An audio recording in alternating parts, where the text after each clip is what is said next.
Welcome to the Root Cause Revolution podcast with functional and integrative nurse nutritionist and energy medicine practitioner, Audrey Christie.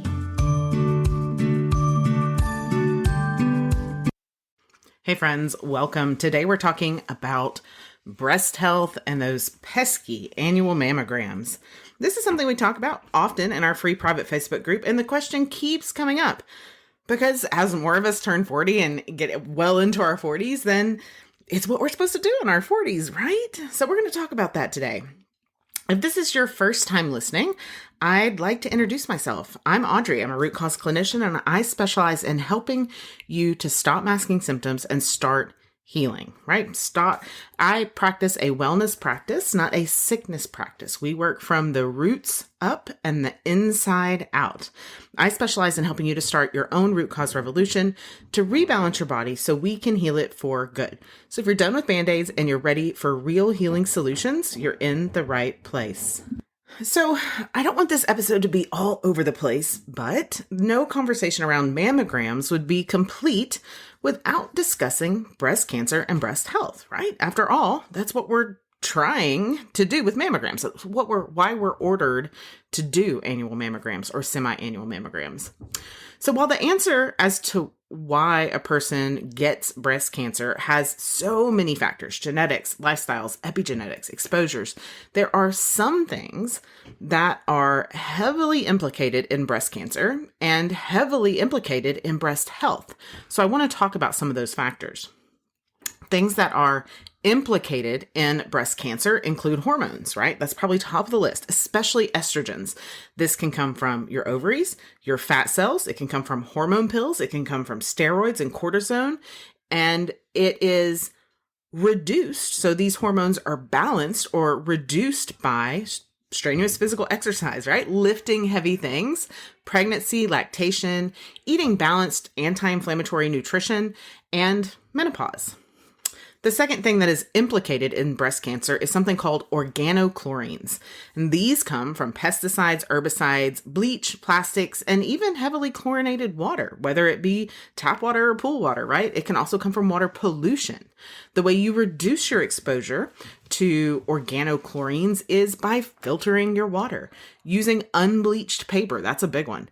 Using less plastic, I'll get it out in a minute, or avoiding heating things in plastic, choosing organically grown produce, and avoiding canned food.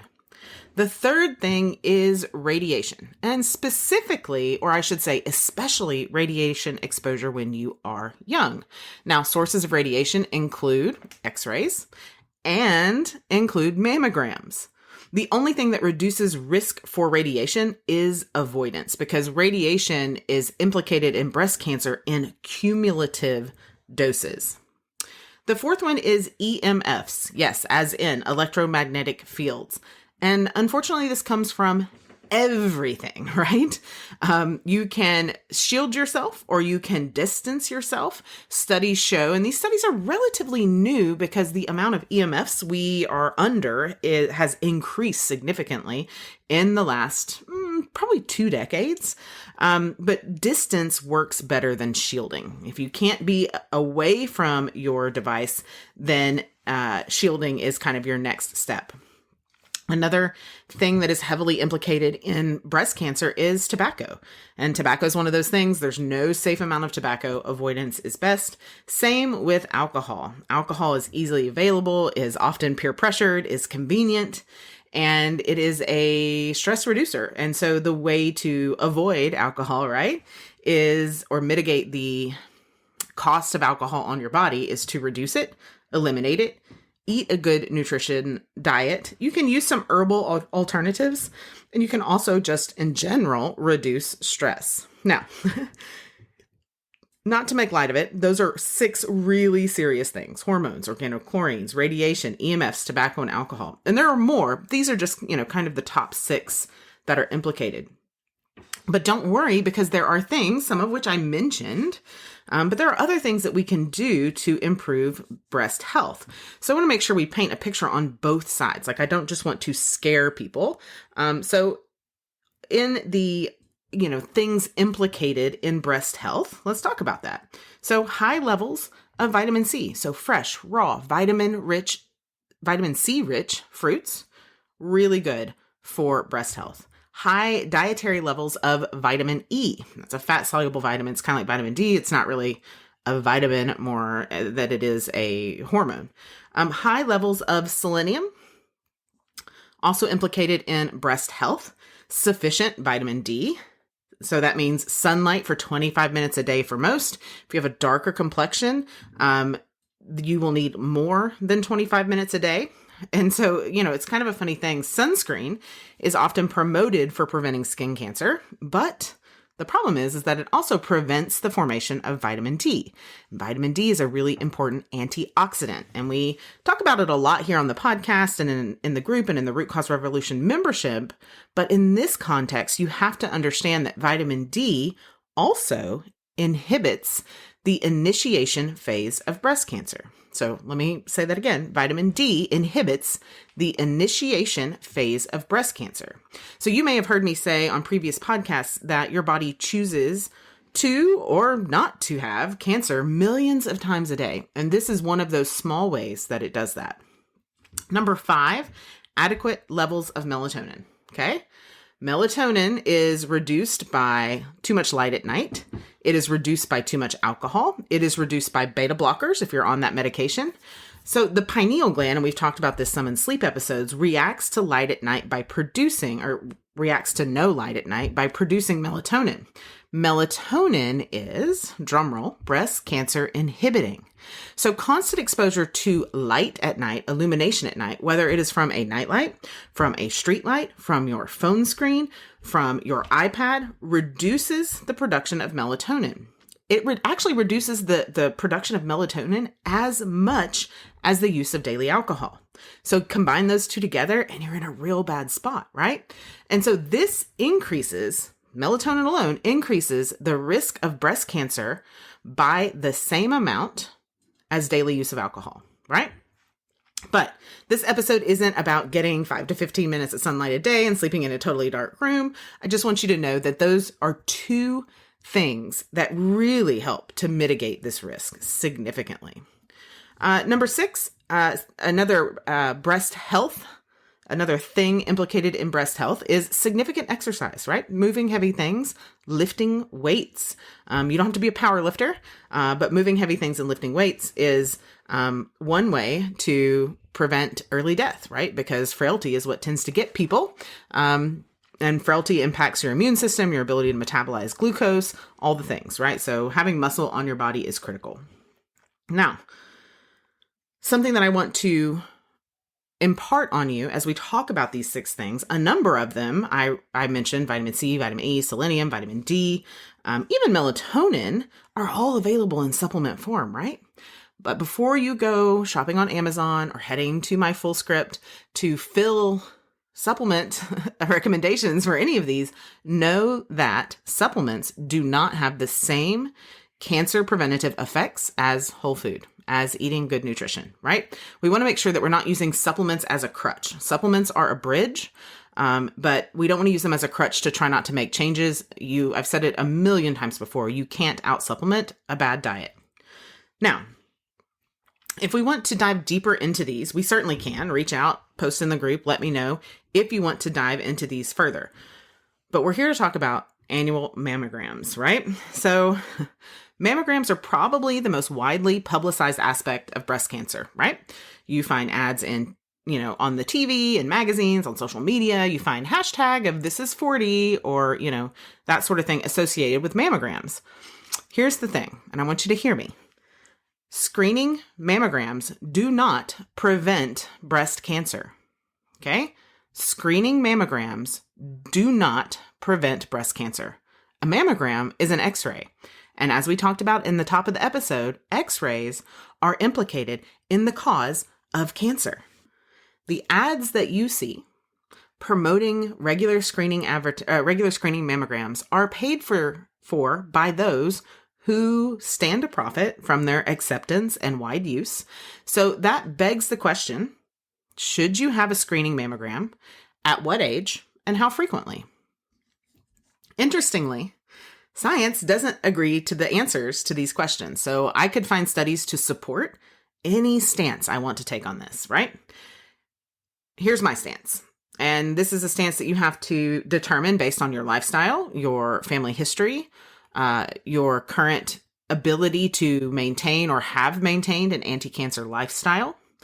But here's the thing. All mammograms are x-rays. And depending on whether or not you have a diagnostic mammogram, when a practitioner or when you feel one on yourself, a lump, finds a lump or you find a lump and want to see what it is, or whether you have a screening mammogram that's only done on you when you're healthy to determine if there are suspected signs of cancer, such as a shadow or microcalcifications. Both procedures, diagnostic and screening mammograms, are a series of x-ray. And usually there's at least 4 per breast, depending on at least 4 x-rays, 4 shots taken, if you will, per breast for either screening or diagnostic mammograms. Now, nowadays, there are things, low radiation mammograms, and they are safer than they used to be. They do offer less radiation, but in a lot of times, less radiation means a lower grade picture, right? And one could argue that the radiation exposure is minimal, but nonetheless, is it necessary? Here's some statistics for you. Roughly 8 out of 10 positive mammograms, 8 out of 10, that's 80%, are false positives. That ends in a subsequent biopsy that does not confirm the presence of cancer. As many as half of the mammograms, and at a really excellent facility, that number could be as low as 10 to 15%, but average is 50% of negative mammograms are false negatives. Okay? So 80% of positive mammograms are false positives, and 50%, but in a really reputable facility, as low as 10 to 15% of negative mammograms are false negatives. In other words, if every woman in the United States that was 40 to 50 years old were screened yearly for a mammogram, 40 out of every 100 breast cancers would be missed. And if all women 50 and over were screened, 13 out of every 100 breast cancers would be missed. Now, I'm trying to play both sides here, devil's advocate. It's important to note that neither diagnostic nor screening mammograms detect cancer. Okay? So screening mammograms don't prevent cancer, and neither diagnostic nor screening mammograms detect cancer. What they do is reveal areas of tissue that are dense or changed in the breast. And these areas of tissue may be cancer. They may be associated with cancer. They may be normal tissue, but a mammogram cannot tell. The only way to tell is to do a biopsy, and over 80% of the biopsies that follow up on a suspicious screening mammogram find no cancer, which is a good thing, right? It absolutely is. It's great news. I want to continue. What is more important than your screening mammogram is your breast self-exams. Women find their own cancer most of the time. And according to one study, women find their own cancers 90% of the time. Monthly breast exams and breast massages provide early detection at a low to no cost, at low to no danger when compared to a yearly mammogram. Now, breast self-exam is imperfect, absolutely, but so are mammograms. And what if you want something a little more precise, right? Then if you want something a little more precise than a breast self-exam, I still suggest you do the breast self-exam, but maybe an annual thermography or ultrasound would be better. There are many freestanding ultrasounds. I referred a client to one just last week, but you cash pay an ultrasound, and usually they're between $100 and $300 depending on where you live. You don't need a doctor's order because the company has a doctor on staff. If you've ever had a suspicious mammogram, typically what happens is you have your screening mammogram and they find dense breast tissue, they find microcalcifications, they find whatever. And the second step is an ultrasound guided biopsy, and then further dissection depending on what is found, remembering that 80% of those ultrasound guided biopsies will find nothing. Now, If you or your family really feel strongly about getting a mammogram, there is a less risky way to participate in screening mammography. In national health plans in European countries, such as England, Holland, Italy, and Sweden, they actually don't recommend screening mammograms any more frequently than every 2 years, and they only start after menopause. So they don't start at 40, they start after menopause. There are many, many, many studies that demonstrate no advantage to your mammograms and show that every 2 or 3 years confirms the same decrease in mortality with less radiation hazard to individuals and far less costs. Okay.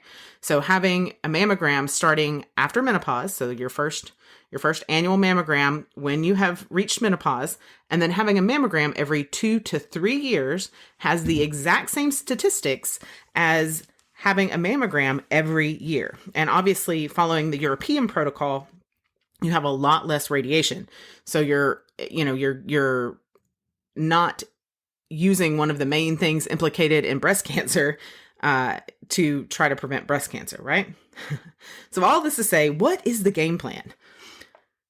The game plan involves an anti-cancer lifestyle, and this is especially important with a hereditary history of breast cancer.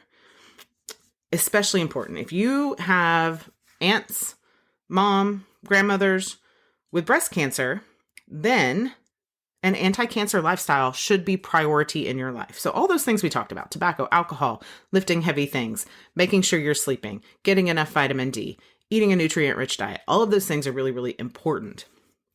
If you are needing other ways to assess for and find early stage breast cancer, the primary way is always breast self-exam and breast massage. You should teach that to your kids. They should be doing that their entire lives. The next level up is thermography. Thermography and ultrasound are relatively safe. They're available to people who want to avoid the radiation of mammograms. Thermography is a picture of a heat pattern of the breast. Cancer is always hotter than the surrounding tissue. And ultrasound is used to bounce waves off the surrounding tissues to measure their density. And breast cancer is more dense than surrounding tissues. Your second step, if they found something, would still be the same. It'd be a ultrasound guided needle biopsy. So if you decide that breast self-exam, thermography, and or ultrasound are not for you, and you decide to have a mammogram or participate in annual or routine mammograms, then here are some tips, right? Number 1, get the best, even if that means you have to drive to get there, right? You want to go to a place that specializes in doing mammograms and a place that's doing at least 20 to 30 a day. You want to make sure the facility is accredited. You want to ask the age of the equipment. Newer equipment exposes the breast to less radiation. You want to make sure it's a dedicated unit for mammograms. You want to ask how they ensure quality control and when their unit was last calibrated and serviced, right? Leading up to your mammogram, you want to load your blood with high vitamin C, high beta carotene. You want to do that about 1 week before and 1 week after your mammogram. If your breasts are tender, reschedule. If you are having a mammogram during your fertile years and for some reason you schedule your mammogram if you're having a mammogram during your fertile years, schedule the mammogram for 7 to 10 days after your menstrual cycle begins. Okay, so if your period started on May 1, you want to schedule your mammogram sometime around May 7th through the 10th. And if something pops up on your mammogram, whether it's microcalcifications, whether it's a density, whether it's anything, first stop, take those original pictures, which are all digital these days, but if you end up somewhere that has film, but take original pictures and get a second opinion. Okay? Original pictures, get a second opinion.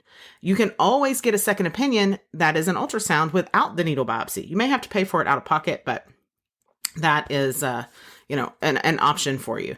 So if this kind of topic is interesting to you, I can do an upcoming episode of what to do if they find something in your mammogram, right? What steps, what options do you have? Because a lot of times you're kind of pushed down a pathway, depending on your doctor, depending on your and your doctor's relationship. And so we can really get into, what is a microcalcification and what does it mean and all of those things. So hopefully this leads you on a path to making really good anti-cancer breast health supporting changes in your lifestyle and habits, and at least gives you some food for thought to go and do some more research, a jumping off point, if you will, to reconsider some of the recommendations that are made to us as part of our current medical paradigm. As always, thank you so much for listening. I would love it if you would subscribe and share this episode if you know a woman that it could help. And I will see you on Friday for Ask Audrey. Be well. Thank you for listening to the Root Cause Revolution podcast. Be sure and subscribe on your favorite podcast provider. Ratings and reviews are always appreciated.